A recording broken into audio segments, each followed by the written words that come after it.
Hi everyone, my name is Vondechii and I'm the CEO and founder of Vondechii's Vault. And today I wanted to talk about the different designs of healthcare systems. So let's get started. The design of a national healthcare system involves providing medical services of quality, monitoring and controlling medical costs, and providing different ilk of health insurance options to citizens of a country. This can be accomplished via political, economic, and medical decisions. With American exceptionalism playing a huge role in our fragmented healthcare system, many Americans find displeasure in the idea that we might learn something valuable and/or beneficial policy ideas from other countries, such as nationalizing the concept of socialized medicine. The United States chooses to believe that the private sector can run a medical system for less money than the government can, whilst all the evidence from around the world suggests the opposite. The United States is the only industrialized nation that does not provide universal health care to its citizens.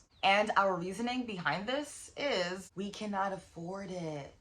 When we look at healthcare systems internationally, there are different countries with health systems that if we were to adapt as a healthcare system here in the US, would actually provide for better qualitative care, national health coverage, and lower medical costs. So in this video, I'm going to be pointing out 3 better organized healthcare models overseas that, if adopted in the US, would ensure coverage for everyone in the US and cut costs in our disadvantageous healthcare system. In the fragmented American healthcare system, different providers send medical bills to various payers. For example, there's a healthcare system exclusively for Americans 65 and older, another healthcare system for military personnel, a different healthcare system for people with end-stage renal failure, another healthcare system for Americans under 16 living in poor families, and a different one for people over 26 in poor families. That's a lot.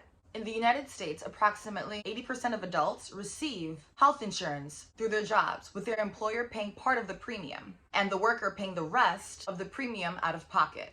Economists agree that this is about the most expensive possible way to pay for a nation's health care. The monthly premium goes to paying the workers' medical bills, but the insurance firms take out a large portion of the premium to cover for marketing costs, administrative costs, and profit. U.S. healthcare expenditures are far higher than those of developed countries, and our results are no better. Many American health insurance plans limit patients' choice of doctors, hospitals, and treatments in order to save money with the provider networks and approved formularies. Millions of Americans who are underinsured and uninsured are at risk of financial ruin due to medical and pharmaceutical bills, in addition to the risk of disability or death due to the disease. Although it still left 23 million Americans uninsured, after the Healthcare Reform Act, the number of Americans who didn't have health insurance decreased to 23 million people from 45 million.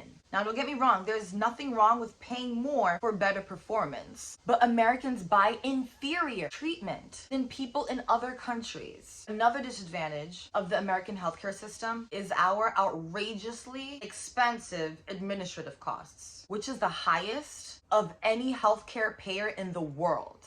According to the Securities and Exchange Commission, 20 cents of every dollar people pay in premiums for health insurance goes to healthcare administrative costs instead of healthcare. And half of healthcare spending is used to treat just 5% of the population. Now, in Great Britain, they have something called the Beverage model. And the Beverage model is adapted by the National Health Service to provide and pay for medical services. In Britain, the providers of healthcare are private, but the payer is a government-ran insurance plan that collects monthly premiums via tax payments and pays medical bills. Unlike the US, the British have a single-payer healthcare system that covers everybody, consolidating the National Health Service's market power to negotiate for lower prices for like drug prescription and medical fees. The National Health Service controls medical costs by limiting the services that they'll pay for, by delaying treatment to patients. Although the National Health Service let patients go wherever they want in the country for health coverage, British patients have the option to use private insurance to get an earlier appointment with a specialist and avoid the long waiting times of the NHS, aka National Health Service. So all healthcare professionals in Great Britain are employed by the government. and work in government-owned healthcare facilities. Even private doctors collect their fees from the government. And since the government is the sole payer of the National Health Service, the government essentially controls what doctors can and cannot do, along with what doctors can and cannot charge. In American healthcare, doctors, nurses, and hospitals and drug companies have higher incomes than their international colleagues overseas. However, American patients pay higher pharmaceutical and medical fees than them. When Americans fill a prescription, the price is twice as much that a British medical patient would pay for the same prescription made in the same factory. Now, the healthcare system in France, which is the National Health Ministry, is steered by the Bismarck model. French workers don't have a choice of which health insurance plan they get stuck with for the rest of their lives, which is usually based on their job or geographic area. The National Health Ministry essentially dictates what providers can charge for most types of medical treatment and what price will be paid for each prescription. In France, every health facility is an in-network facility, so patients can seek medical attention in any French health facility they want. The National Health Ministry pays the medical fees that its patients is racking up, along with making it free for patients to call for an ambulance to take them to the doctor. In the rare instance that a patient does have to pay for a medical bill, the patient would fully or partly be reimbursed in a matter of days by the National Health Ministry. Unlike American patients, French patients are informed about the medical fees they'll be charged, along with how much money they will receive in reimbursement. To limit the cost of burden for any individual, the National Health Ministry spends $3,165 per capita each year, which isn't that bad when compared to the US, who spends more than $7,000 per capita, and yet still leaves millions of Americans uninsured.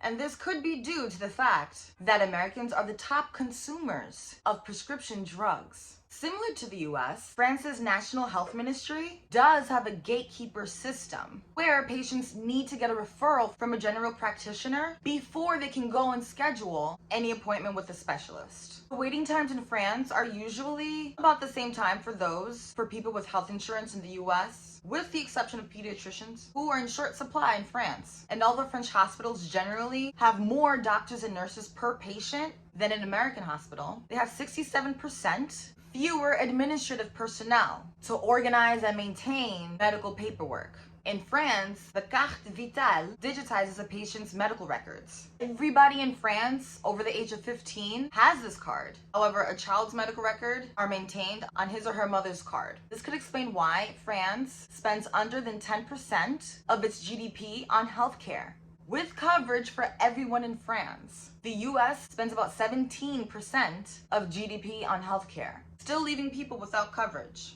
And a study by Bank of America in 2006 concluded that if we Americans can get healthcare spending down to the French level, we would save about $600 billion annually. In the US system, $600 billion annually could mean meeting the basic healthcare needs of all uninsured Americans. Canada's healthcare system is guided by the National Health Insurance model, offering universal healthcare coverage and medical treatment to its citizens. Canadians pay for their healthcare via payroll taxes and corporate income taxes. In Canada, the National Health Insurance would rather keep patients waiting for medical services as long as everybody waits at the same time for equal medical treatment. In the US, both the Medicare system and the healthcare system for the dialysis community are organized very similarly to this single-payer, government-ran NHI system. One of the advantages of the National Health Insurance model is, aside from it being a single-payer system that covers all Canadians, is its impactful market power to negotiate for lower prices. In Canada, the National Health Insurance controls costs by restraining the medical services they will pay for or delaying treatments for patients. The U.S. Government Accountability Office concluded that if the country could get the administrative costs of its medical care system down to the Canadian level, which is about 3%, the money saved would be enough to pay for health care for all the Americans who are not insured. Well, thank you so much for watching this video on the different designs of healthcare systems. If you would like to watch other witchy wellness videos on public health and black girl magic, please go to my website. It's www.vondechii.com. Thank you so much for watching this video, and I'll see you there. Bye.